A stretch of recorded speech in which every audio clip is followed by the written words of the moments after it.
GHMC चुनाव के दौरान प्रचार में बीजेपी और एआईएमआईएम के बीच में लगातार वार पलटवार का दौर जो है वो देखा गया। ऐसे में हमारे साथ इस वक्त बातचीत करने के लिए जुड़ रहे हैं एआईएमआईएम चीफ असदुद्दीन ओवैसी साहब।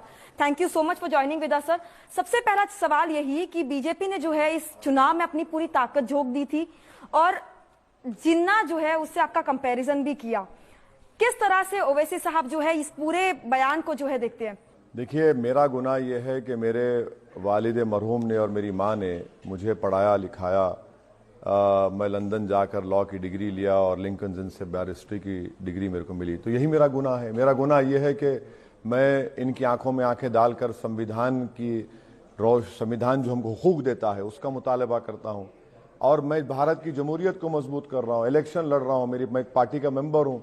अगर आप मुझे 70 साल के बाद भी अगर इस वाहियात नाम से मुझे पुकारेंगे तो ये तो उनकी जहन की गलाजत है। इनके जहन में जो नफरत भरी हुई है वो उनकी जबान से उन अल्फाज अदा हो रहे हैं कि भाई एक सांसद है 4 मरतबा का, 2 मरतबा मैं विधायक रहा हूँ, भारत के संविधान पर अल्लाह के नाम पर ओत लिया हूँ और आप इस तरह की जबान इस्तेमाल करते हैं। आप सोचिए, देखिए कि क्या मैसेज दे रहे हैं लोग देश को। इससे जाहिर होता है कि इनकी सोच कितनी खराब है।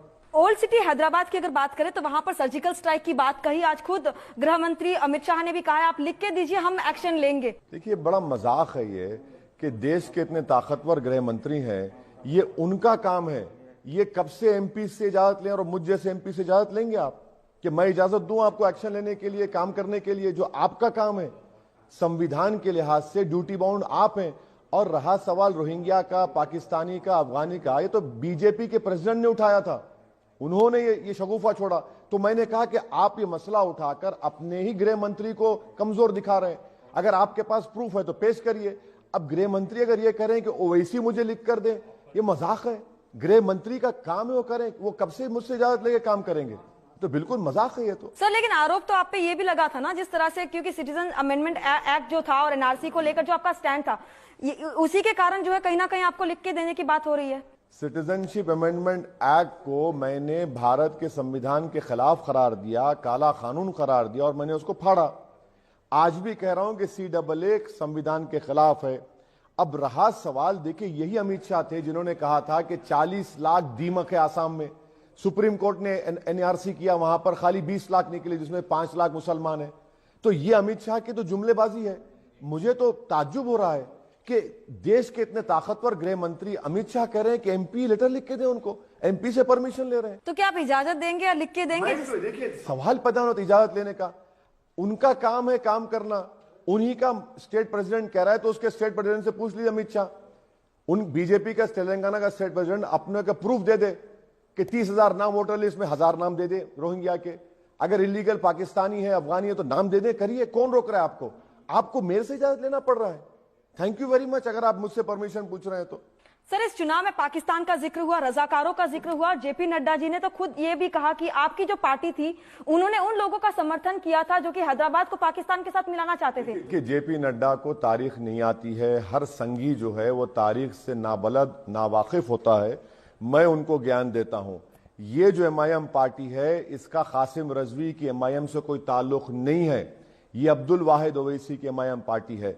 रहा सवाल, जो रजाकार थे वो पाकिस्तान भाग गए, जो वफादार थे वो आपके सामने बैठकर आपके सवालों का जवाब दे रहा है। भाग्य लक्ष्मी मंदिर में आज दर्शन करने पहुंचे थे अमित शाह जी और साथ ही कल योगी आदित्यनाथ जी ने यह भी कहा है कि हैदराबाद का जो नाम है वो बदलकर भाग्यनगर रख दिया जाएगा। देखिए, योगी आदित्यनाथ को, वो उत्तर प्रदेश के मुख्यमंत्री हैं और रेटिंग्स में उत्तर प्रदेश 27 या 28 मुकाम पर है, तेलंगाना तीसरे मुकाम पर है। तो उनको पहले अपने स्टेट को इंप्रूव करना चाहिए, उसके बाद दूसरों पर उंगली उठाना चाहिए। दूसरी बात, हाथरस में एक दलित महिला का रेप हुआ, जान चले गई। ये मुख्यमंत्री उसके माँ बाप को उसका अंतिम संस्कार में जाने की इजाजत नहीं देता। इन्हीं के स्टेट में जहां चीफ मिनिस्टर हैं योगी, हर पुलिस थाना ठाकुर पुलिस स्टेशन बना हुआ है। आप अपने स्टेट की फिक्र करिए। भारत का सबसे बड़ा स्टेट है। आप हम पे उंगली मत दिखाइए। जब आप इतना डेवलप करेंगे यूपी को, जब आप टॉप 5 में आ जाएंगे, जब आइए ज्ञान दीजिए। अब हम आपको ज्ञान दे रहे हैं, उस पर अमल करिए। सर, एबीपी न्यूज के एक इंटरव्यू में आपने कहा था कि अगर बीजेपी चाहे तो भी 370 को हाथ नहीं लगा सकती, लेकिन ये हो गया। भाग्यनगर को लेकर सुनिए, 370 को आपने अपनी ब्रूट मेजॉरिटी पर गैर कानूनी तरीके से, अनकॉन्स्टिट्यूशनल वे में, ये ब्रीच ऑफ कॉन्स्टिट्यूशनल प्रॉमिस है। और मुझे यकीन है कि जब सुप्रीम कोर्ट में इस पर बहस होगी तो सुप्रीम कोर्ट बताएगा कि इन्होंने जो काम किया था वो गलत है। आज प्रेस कॉन्फ्रेंस में अमित शाह जी ने यह भी कहा है कि आपकी पार्टी और टीआरएस के बीच में एक गुपचुप सा एक गठजोड़ है, तो आप क्यों ना पब्लिक में आके जो है इस बात को स्वीकार करते हो? देखिए मेरा हाल ऐसा है ना कि मैं एक लैला हूं और मेरे हजारों मजनू हैं। बिहार में कांग्रेस ने कह दिया कि मैं बीजेपी के साथ वोट कटवा हूं, बी टीम हूं। अब यहां पर कांग्रेस कह रही है कि अगर ओवैसी नहीं है तो हमको वोट दे दो। अब बीजेपी कुछ और कह रही है, तो मुझे कोई फिक्र नहीं है। मैं एक लैला हूं और मेरे चाहने वाले इतने हैं कि हर कोई चाहता है कि मुझे मुद्दा बनाकर वोट हासिल किया जाए। हैदराबाद की जनता ये देख रही है कि असदुद्दीन ओवैसी ही और उसकी पार्टी वाहिद है जो हैदराबाद के पोल्यूशन की, हैदराबाद के पानी के reservoir, sewerage, drainage line, traffic congestion, Hyderabad को खूबसूरत बनाने का, हैदराबाद के अमन को, पीस को स्ट्रांग करने की बात कर रही है। तो ये जनता तय करेगी।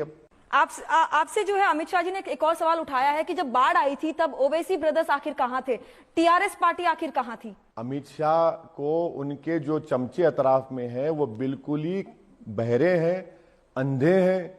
अकबरुद्दीन ओवैसी ने 3.5 करोड़ की रिलीफ बांटी। असदुद्दीन ओवैसी रोज नी डीप पानी में फिर रहा था, इसके विजुअल इमेजेस हैं। और हम लोगों की जान बचा रहे थे।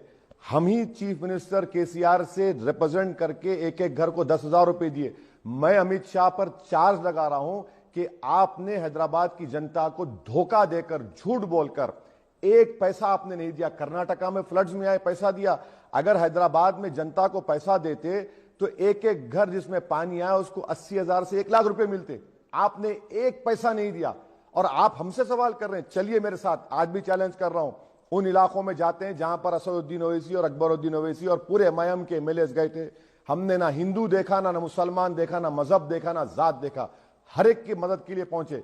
ये हैदराबाद की जनता देख रही थी। बीजेपी दिल्ली में सो रही थी और एक पैसा नहीं दिया जब सैलाब आया हैदराबाद में। ये आज इनकी जब कमजोरियों को छुपाने का तरीका, ये कहां थे? आप कहां थे? आपका कोई, आज इतने मिनिस्टर आ रहे हैं यहां पर हैदराबाद को, आपके मिनिस्टर आकर देखे? चले, आपने चलकर देखा कि कहां कहां पानी आया? वहां पर कोई नहीं गया सिवाय एमआईएम पार्टी के एमएलएस के और टीआरएस के। केटी रामाराव फिर रहे थे म्युनिसिपल स्टाफ के साथ। दुबाका इलेक्शन के बाद बीजेपी जो है कहीं ना कहीं मोराल जो उनका काफी बूस्ट नजर आ रहा है, लेकिन लगातार ये भी कह रही है कि ओवैसी का किला जो है वो ढाएंगे यहाँ पे। अरे आइए ना, हम तो कहेंगे आइए, देखेंगे, मुकाबला होगा। कौन रोक रहा है आपको? अरे भाई, हम लोग क्या, हम कोई शीश महल से नेतागिरी नहीं कर रहे हैं। हम भी बड़ी सख्त जमीन पर मेहनत की है और अवाम का एतमाद हासिल किया है। मुकाबला होगा, बिल्कुल होगा, क्यों नहीं होगा? हम तो चाहते हैं मुकाबला हो और हमारी हैदराबाद की अवाम बताएगी कि हैदराबाद उनका है। हैदराबाद को किसने खूबसूरत बनाया, हैदराबाद को किसने अमन रखा, हैदराबाद के लिए कौन काम कर रहा है, ये हैदराबाद की जनता तय करेगी। 17 सितंबर को जो है मुक्ति दिवस के तौर पर मनाने की बात जो है बीजेपी कर रही है, इस पर क्या कहेंगे? पहले ये बताइए कि बीजेपी का क्या रोल उसमें? बीजेपी तो थी नहीं यहां पर, ना बीजेपी का कोई रोल उसमें है। आप ये बताइए आपका रोल ही क्या है उसमें? आप तो थे ही नहीं ना वहां पर।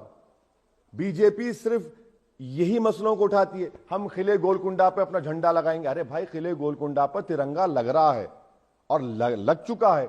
आप सिर्फ नफरत की राजनीति करना चाहते हैं, जोड़ने की बात नहीं करते, दिलों को मिलाने की बात नहीं करते। तो इसी तरह ये राजनीति करते हैं और समझते हैं कि हैदराबाद में ऐसा करेंगे। ऐसा नहीं होगा।